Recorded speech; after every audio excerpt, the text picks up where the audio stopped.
There'll be a party every night. Don't hold your breath, let's play tonight. Game on, party on. Tell me who you're gonna be, that's on your mind. No one can stop, it's time to shine. We are young, things will be fine. Danger comes, I won't hide. We are leading the trend tonight. Comes, I won't hide, legends won't fade away tonight. Party on.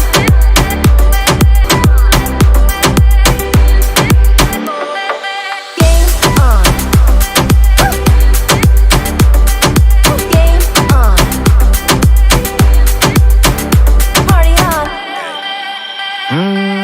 This is how we be topping a session. One family, that's how we present it. We got fans from all over the world and come together and we show them how we do it. Form team, fight for justice. We all gon' make it worth it.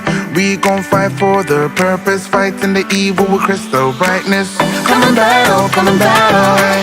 Let's hit the next level. Come and battle, hey. I'm the real game right rebel. From Earth to space.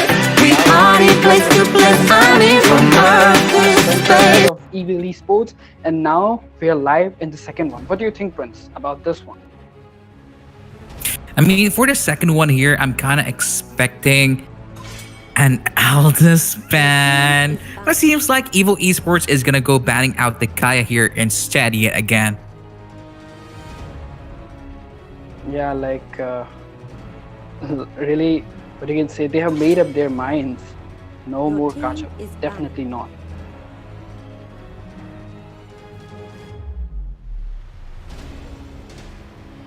So as we can see, a counter ban coming up from the side of Darwin's game is going to be Belric, which is not a very predictable thing to do, as Belric the most I guess the only thing he does is to counter marksman like Claude with the ultimate of his. So I'm not sure what they are thinking, but yeah, they came all this way to the finals, so not going to make any things at all. I mean, I don't really agree with the ban here in the Belric. I feel like a lot of teams are not drafting that tank for a reason. If you want to counter a Claude, there are better ways. It was a misclick coming from Darwin's game because, Evil Esports are saying we're gonna take the lane this time. It's definitely a misclick. I just got a word from them. But in the end of the day, you can't afford to make those mistakes in a tournament like this, right? Stakes are really, really high. You should be more careful in the draft phase, but never mind. It's just a ban. We all know the potential of Darwin's game, how good they are. We got Witch here, we got Kurum, we got the Pre-Themiter. Oh my god, those names are just star profile. But now look at this, Prince. Yes, as you can see, Valor and Kufra being chosen by Darwin's game. They're saying, I'm gonna make sure that your lane is unable to move because we have the bouncing balls of doom. Yeah, definitely. They got Kufra and Valor without any hesitation. Like, they went for Nana last time and this time Kufra and Valor. But on the other hand, Evil Esports are going with their random composition. I guess they will be picking 3 assassins this time. What do you think, Prince? Yeah, I mean, Natalia, triple assassins with Hanzo. It's looking like it right now. I'm excited for it. But the answer, when you pick the Uranus, it's an instant Esmeralda nowadays. So it's kind of understandable why Darwin's game is opting to go for this hero. I feel like they might look into ban out Hanzo this time if they watched yesterday. But maybe, just maybe, they're going to be banning out the Aldous. Who knows? Nah, definitely not going to be Aldous. Why would Evil pick 2 late game heroes, right? Ling and Aldous? I'm not sure about that. But yeah, Darwin's game placed their bets on Jawhead, and now the final ban of the game for the side of Evil Esports. Let's see what's it gonna be. It's gonna be a carry ban. If not carry, it's gonna be a Bruner ban. There you go. Yes, definitely. Yeah. Sometimes the bans are becoming obvious now because Darwin's game needed a marksman. If they do pick out the carry, there's a Natalia there, so they just, Yeah, I mean, I feel Bruno. like the Bruno can handle Natalia better. The Ling and the Yeah, Natalia, sorry. Yeah. Bruno is what? A burst marksman? That damage coming up from his is just insane. But this is what I was expecting actually, Prince. This Thanos pick. I was really hoping for this one because you got Ling, you got a Natalia, and it's going to be hard for them to kill out this fat guy, this lava thing, Thanos. And as we can see, this time Darwin's game are going for an Akai pick. Wow. The Akai pick is okay. I mean, it basically is a good counter for the Esmeralda because, you kind of need a hard stun or a hard pick off to counter her anyway. And it's going to be going well for them because there's a carry pick here. It's easier to kill a carry with an Akai because, if the side of Holocene here is managed to pin the carry in the wall, she's not going to be able to escape. So, what do you think here, Prakar? Yes, definitely. She is the hardest marksman to kill.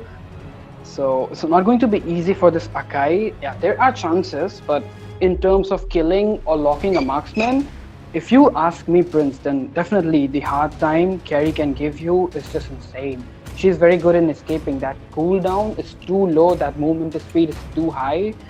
So let's see how Holocene is going to play. Yes, indeed. I mean, I feel like the main reason why they picked Akai was because there's really no other tanks left on the table that can stop the Esmeralda anyway. I mean, Baxia is there, but at the same time, there's the Valor that's going to be pushing that tank out anyway. So, Yes, maybe. yes. A lot of options are available, like things you can do with Akai. You got Flicker. Definitely enemy have Purify, but still you got options, right? And this is looking like a pretty much good composition from the side of Evil Esports. They got the early game from Farsha, Uranus, then they got the late one with the Ling and Natalia. So I would give them a 9.8 out of 10 in terms of draft. What about Darwin's game? What do you think, Prince? Yeah, for this game, I do believe that I'm liking the draft better here coming from the side of Darwin's game because now finally they have an answer for the Sling.